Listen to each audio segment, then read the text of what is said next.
السلام علیکم ورحمۃ اللہ وبرکاتہ۔ چمکتے دمکتے ہنستے مسکراتے سمجھدار ہوشیار ساتھیوں، کہانی زبانی کی جانب سے خوش آمدید، جہاں آپ سنتے ہیں روزانہ رنگ برنگی نئی پرانی ہستی ہساتی سیکھتی سکھلاتی سچی خیالی تاریخی قرآنی اور دیس دیس کی مزیدار کہانیاں۔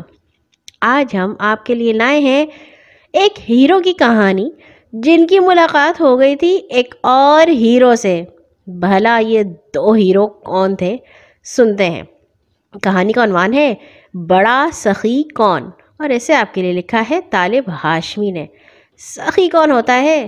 بڑے دل والا، جس کا دل تنگ نہیں پڑتا۔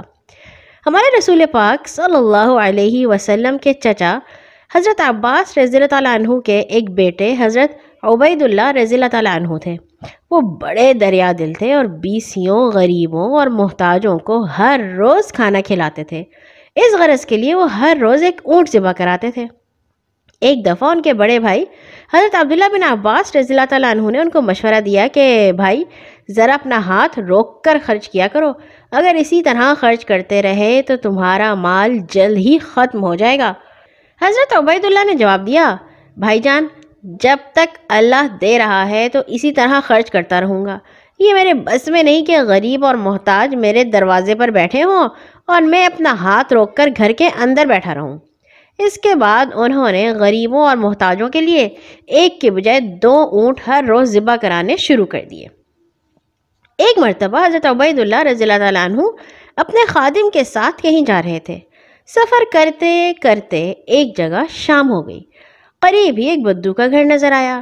بدو عرب کے ان لوگوں کو کہا جاتا ہے جو شہروں سے دور صحرا میں جھونپڑوں یا خیموں میں رہتے ہیں۔ حضرت عبید اللہ کے خادم نے کہا، جناب، اندھیرے میں سفر کرنا خطرے سے خالی نہیں، کہیں ہم راستہ نہ بھول جائیں۔ مناسب یہ ہے کہ ہم رات بھر کے لیے اس بدو کے گھر میں ٹھہر جائیں۔ حضرت عبید اللہ رضی اللہ تعالیٰ عنہ نے فرمایا، تم نے ٹھیک کہا، چلو گھر کے مالک سے اجازت طلب کر لیں۔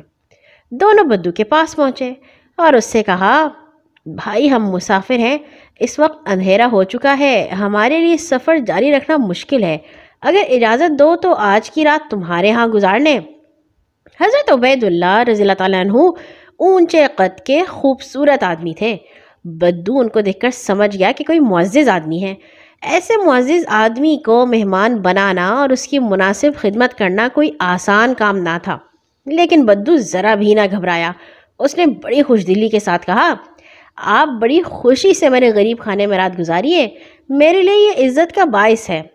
پھر وہ گھر کے اندر گیا اور اپنی بیوی سے کہا، آج رات ایک معزز آدمی اور اس کا خادم ہمارے گھر میں ٹھہریں گے، کیا ان کے کھانے پینے کے لیے کچھ ہے؟ بیوی نے جواب دیا، کھانے کے لیے اور تو کوئی چیز نہیں، ہاں یہ بکری موجود ہے جس کے دودھ پر ہماری ننھی بچی پل رہی ہے۔ بدو نے کہا، کچھ بھی ہو میں اس بکری کو ذبح کر کے مہمانوں کو کھلاؤں گا۔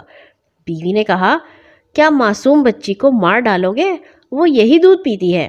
بدو نے کہا، جو ہوتا ہے ہو جائے، میں مہمانوں کو بھوکا نہیں رکھ سکتا۔ پھر اس نے فوراً بکری ذبح کی، اس کا گوشت پکوایا اور حضرت عبید اللہ رضی اللہ تعالیٰ عنہ اور ان کے خادم کو کھانا کھلایا۔ حضرت عبید اللہ نے میاں بیوی کی گفتگو سن لی تھی۔ صبح ہوئی تو انہوں نے خادم سے پوچھا، تمہارے پاس کتنی رقم ہوگی؟ اس نے کہا، 500 شرفیاں۔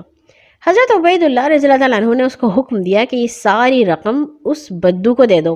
خادم نے عرض کیا، سبحان اللہ، اس نے ہمیں 5 درہم کی بکری کھلائی اور آپ اسے 500 اشرفیاں دے رہے ہیں۔ حضرت عبید اللہ رضی اللہ تعالیٰ عنہ کو اس کی بات سن کر غصہ آ گیا۔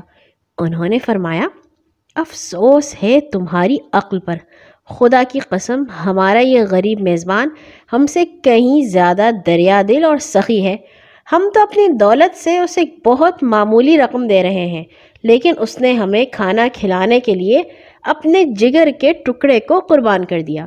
بکری جو اس کا سب کچھ تھی ذبح کر ڈالی اور دودھ پیتی بچی کی زندگی کی پرواہ بھی نہ کی۔